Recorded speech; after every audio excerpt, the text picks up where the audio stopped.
Welcome back, America. Hugh Hewitt, joined by United States Senator Tom Cotton. For a brief moment, I was panicked that for the first time in the 20 years of the Hugh Hewitt Show, an Arkansas senator would have bragging rights over the Ohio State senators when it came to college football. But the world is right again. Ohio State is undefeated. The Arkansas Razorbacks are 3-5. Good morning, Senator. Welcome. Good morning, Hugh. It's good to be on with you. Glad to hear the Christmas bump music back. On the bright side, 3 wins is pretty good for Arkansas in recent years, so we're pretty excited about the direction of the program. And then you got Alabama. You got to break through Alabama. So, yes, it's a good start. Senator Cotton. That's true for everyone. You've got 4 weeks to get a lot of work done. The lame duck goes until January 3rd. What is the priority in your mind for the Senate to get done?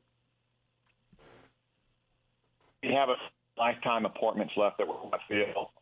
We want to confirm the nominee to replace Judge Barrett, now Justice Barrett, on the 7th Circuit Court of Appeals. There's an opening up in the Northeast in the 1st Circuit Court of Appeals. You may have seen the news, Hugh, that just yesterday Judge Flom on the 7th Circuit, who had been the senior serving circuit judge in the entire country, I think Ronald Reagan appointed him in 1983, took senior status. So I opined to Mitch McConnell that if anyone can get a circuit judge confirmed in 1 month, it's the apex predator of the United States Senate. I agree. And there is Kate Todd sitting over in the White House counsel's office who would be eligible for that. They've got the work ready to go. That can be done, and it should be done. You know what Barack Obama said? If you can win, you should. Yeah, and so we have those lifetime judges on the courts of appeals. There's a lot of judges left on the district courts, to include some judges out in California, your home state. Obviously, we'll need cooperation from the Democrats. If these judges have been nominated from a state like, say, California or New York that have 2 Democratic senators, they obviously have the approval of the 2 Democratic senators, since each senator still has a veto over home state trial judges. And we hope that in the end, the Democrats will be overcome with the Christmas spirit and agree to confirm all the judges in their own state that they have approved. I'm curious, Senator, about that. Will Kamala Harris, as the senator, president of the Senate, as her vice presidential role, does she get a blue slip, or is she got an incentive to move people like Rick Richmond right now when she could get one of hers for one of ours?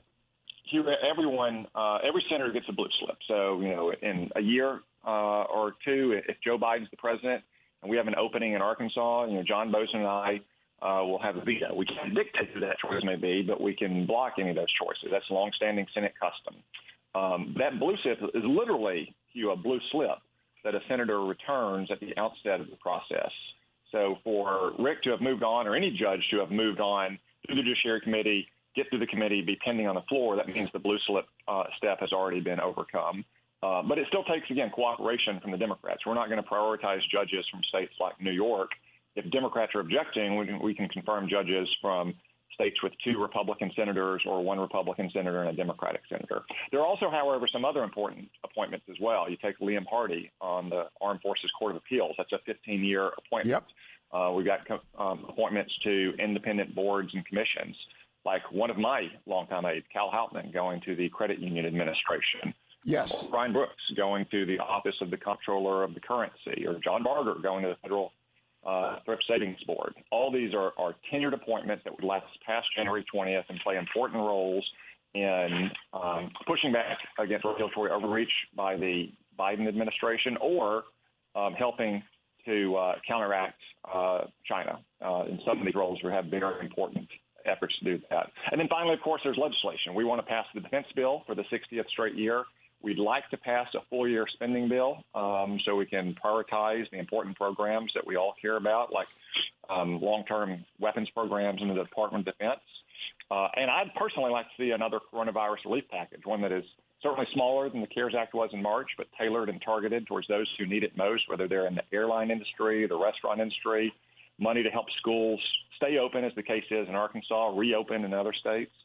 The Democrats are going to have to relent, though, on their desire for $3.5 trillion of unrelated measures that just come from their liberal wish list. But that's kind of an overview of what's going to happen here over the next 2 or 3 weeks. Let me ask you before we run out of time, do you have an opinion on Secretary of Defense? There appears to be controversy within the team Biden as to who it ought to be. I thought it was going to be Michelle Flournoy, and I'm actually kind of okay with that given her background.